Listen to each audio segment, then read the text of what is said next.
ഹരേ രാമ രാമ രാമ ഹരേ ഹരേ, ഹരേ കൃഷ്ണ കൃഷ്ണ കൃഷ്ണ ഹരേ ഹരേ.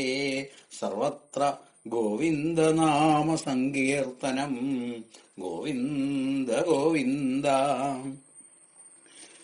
സജ്ജനങ്ങൾക്ക് നമസ്കാരം.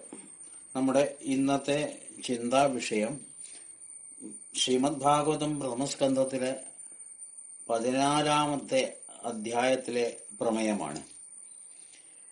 വിതുര മഹാശയൻ തിരിച്ചെത്തിയപ്പോൾ നടത്തിയ കുശല പ്രശ്നങ്ങളിൽ ദ്വാരകയിലെ വിശേഷങ്ങൾ യുധിഷ്ഠിരൻ ചോദിക്കുകയുണ്ടായി, ഭഗവാനെക്കുറിച്ച് ചോദിക്കുകയുണ്ടായി.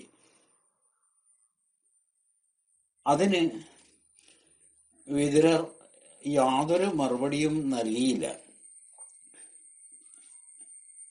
യുധിഷ്ഠിരൻ വല്ലാതെ പരിഭ്രമിച്ചു. അദ്ദേഹത്തിന് ഒരാപശങ്കയുണ്ടായി. അത് സ്വാഭാവികം മാത്രം. ബന്ധുക്കളെ കാണാനുള്ള ആഗ്രഹം കൊണ്ടും ശ്രീകൃഷ്ണന്റെ ചെയ്തികളെക്കുറിച്ച് അറിയാനുള്ള ആകാംക്ഷ കൊണ്ടും അർജുനൻ ദ്വാരകയിലേക്ക് പോയി. കുറച്ചു കാലമായി. ദദർശഘോരൂപാണി നിമിത്താനി ഗുരുദ്വഹ. യുധിഷ്ഠിരൻ ആ സമയത്ത് ഭയങ്കരങ്ങളായ ചില ദുർനിമിത്തങ്ങൾ കാണുകയുണ്ടായി.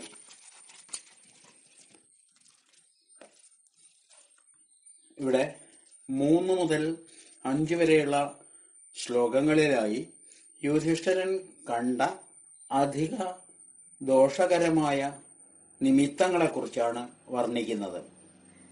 കാലാവസ്ഥ വ്യതിയാനങ്ങൾ, ജനങ്ങളുടെ പാപപങ്കിലമായ ജീവിതചര്യ, ബന്ധുക്കൾ തമ്മിലുള്ള കലഹം, അങ്ങനെ പല ദുർനിമിത്തങ്ങൾ. ഇതൊക്കെ കൊണ്ട് യുധിഷ്ഠിരൻ അനുജനായ ഭീമസേനനെ വിളിച്ച് സംസാരിച്ചു. സംപ്രേഷിതോ ദ്വാരകായാം ജിഷ്ണുർബന്ധുതിദൃക്ഷയാ ജ്ഞാതും ച പുണ്യശ്ലോകസ്യ കൃഷ്ണസ്യ ച വിചേഷ്ടിതം. ഗതാ സപ്താധുനാ മാസാ ഭീമസേന തവാനുജ നായാതി കസ്യ വാ ഹേതോർ നാഹം വേദേദമഞ്ജസാ. അവിദേവർഷിണാദിഷ്ട സകാലോയമുപസ്ഥിത യഥാത്മനോംഗമാക്രീഡം ഭഗവാൻ ഉത്സിസൃക്ഷതി. ബന്ധുദർശനം, കൃഷ്ണന്റെ കാര്യങ്ങൾ അറിയുക, ഇതിനായി അർജുനൻ ദ്വാരകയിലേക്ക് പറഞ്ഞയക്കപ്പെട്ടു. 7 മാസം കഴിഞ്ഞു. എന്താണ് നിന്റെ അനുജൻ തിരിച്ചെത്താത്തത്? ഒന്നും മനസ്സിലാവുന്നില്ലല്ലോ. ശ്രീകൃഷ്ണൻ തന്റെ ക്രീഡാസാധനമായ ശരീരത്തെ ഒരിക്കൽ ഉപേക്ഷിക്കുമെന്ന് ദേവർഷി നാരദൻ പറഞ്ഞ ആ കാലം എത്തിയോ? നമ്മുടെ എല്ലാ ഐശ്വര്യങ്ങൾക്കും കാരണക്കാരനായത് യാതൊരു ഭഗവാന്റെ ആഗ്രഹം കൊണ്ടാണോ ഇപ്പോൾ ദർശനീയമായ ദുർനിമിത്തങ്ങളാൽ ഭൂമി ആ ശ്രീകൃഷ്ണ ഭഗവാന്റെ തൃപ്പാദങ്ങളോട് വേർപിരിഞ്ഞതും സൗഭാഗ്യം നഷ്ടപ്പെട്ടതും ആയി തീർന്നതായി എനിക്ക് തോന്നുന്നു. ഇവിടെ 10-ാമത്തെ ശ്ലോകം മുതൽ 21 വരെയുള്ള ശ്ലോകങ്ങളിൽ ചുറ്റുപാടും എന്തൊക്കെയാണ് സംഭവിക്കുന്നതെന്ന് യുധിഷ്ഠിരൻ ഭീമസേനന്റെ ശ്രദ്ധയിൽ കൊണ്ടുവരികയാണ്. ഇടത് കണ്ണും കരവും തുടിക്കുന്നു.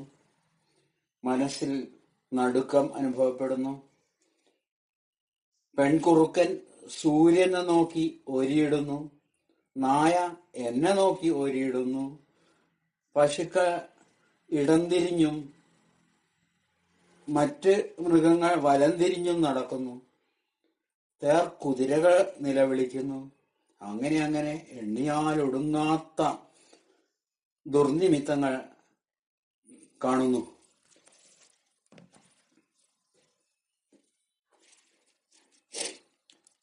പശ്യോത്പാദാൻ നരവ്യാഘ്രദിവ്യാൻ ഭൗമാൻ സദേഹികാൻ ദാരുണാൻ ശംസതോ ദൂരാത് ഭയം നോ ബുദ്ധിമോഹനം ഉർവക്ഷിബാഹവോ മഹ്യം സ്ഫുരന്ത്യംഗ പുനഃ പുനഃ വ്യവതുശ്ചാഭിഹൃതേ ആരാദ്ദാസ്യന്തി വിപ്രിയം ശിവൈഷോദ്യന്തമാദിത്യം അഭിരൗത്യനനാനന മാമംഗ സാരമേയോയം അഭിരേഭത്യഭീരുവത് ശസ്താകുർവന്തി മാം സവ്യം ദക്ഷിണം പശവോ പരേ വാഹാംശ പുരുഷവ്യാഘ്ര ലക്ഷേ രുദതോ മമ.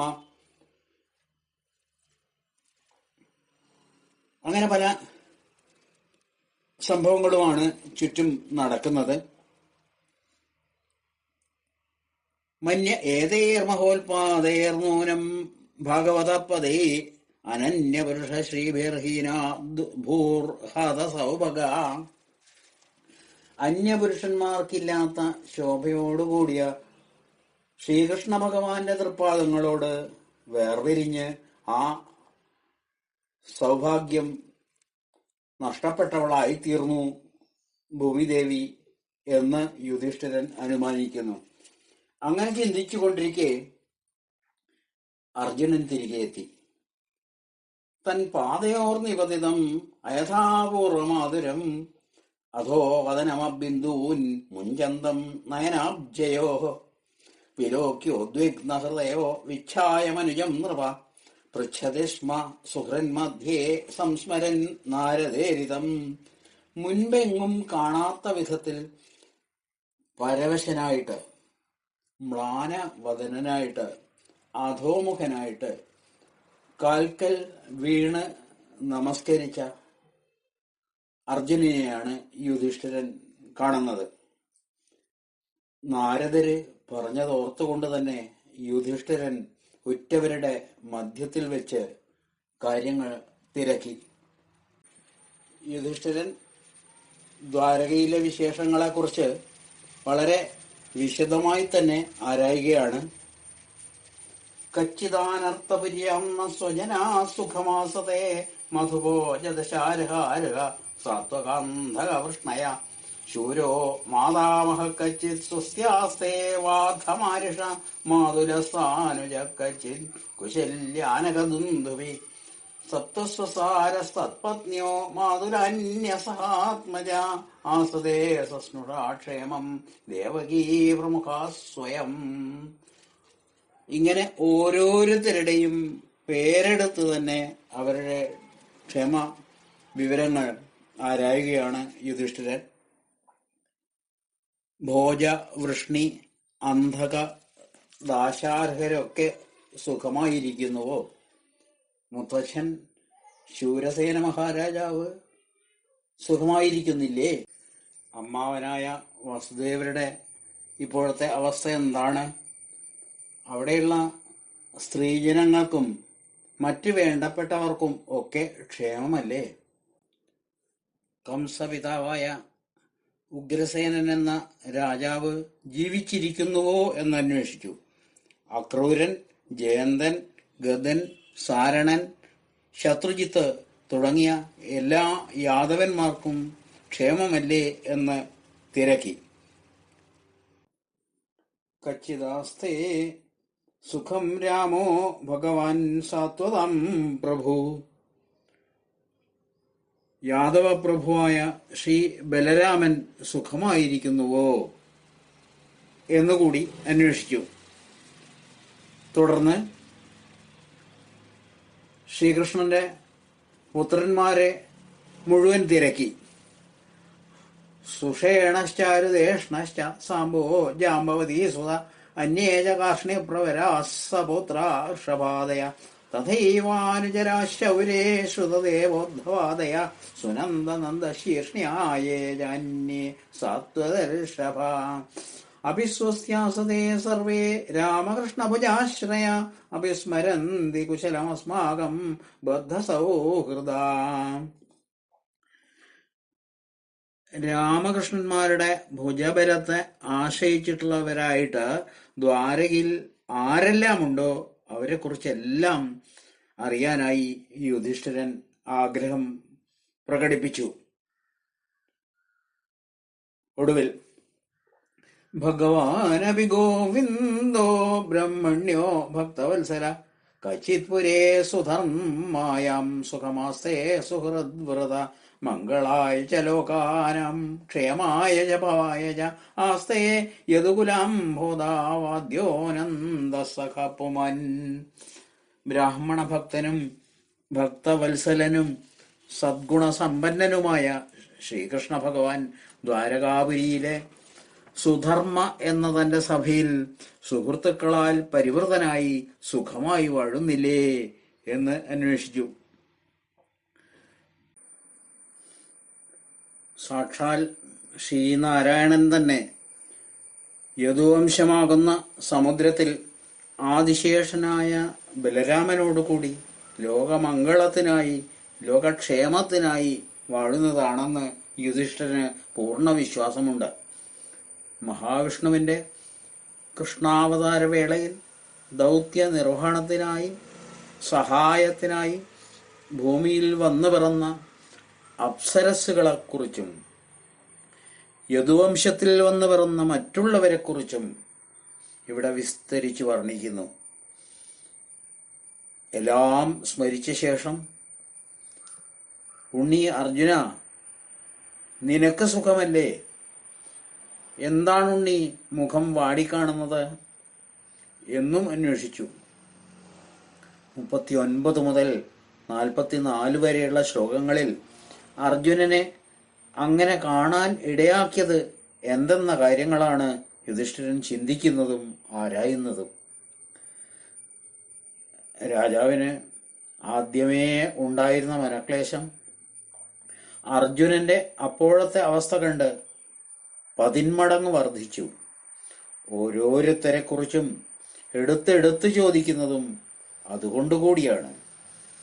അർജുനന്റെ ഭാവമാറ്റമാണ് യുധിഷ്ഠിരനെ ഏറെ വിഷമിപ്പിക്കുന്നത്, ഏറെ ചിന്തിപ്പിക്കുന്നത്. എല്ലാം കൂടി എന്തെന്നില്ലാതെ വ്യാകുല ചിത്തനാകുന്ന യുധിഷ്ഠിര രാജാവിനെയാണ് നാം ഇവിടെ കാണുന്നത്. ഭഗവാനോട് അത്രമാത്രം കുടുംബപരമായും അല്ലാതെയും ഉള്ള ബന്ധം യുധിഷ്ഠിരന്റെ മനസ്സിൽ ഉറച്ചു നിൽക്കുന്നു. അത്രമാത്രം ശ്രീകൃഷ്ണ ഭഗവാനോട് ഐക്യമുള്ള മനസ്സുള്ള യുധിഷ്ഠിരന്റെ വിചാരങ്ങളെക്കുറിച്ചും വിഷാദത്തെക്കുറിച്ചും ചിന്തയെക്കുറിച്ചും ഒക്കെ ആലോചിക്കാൻ നമുക്ക് വിട്ടുതരികയാണ് ഭഗവാൻ വ്യാസൻ. ഈ കഥാഭാഗം ഇവിടെ സജ്ജനപാദങ്ങളിൽ സമർപ്പിക്കുന്നു. സർവത്ര ഗോവിന്ദനാമ സങ്കീർത്തനം. ഗോവിന്ദ ഗോവിന്ദ. ശ്രീഹരേ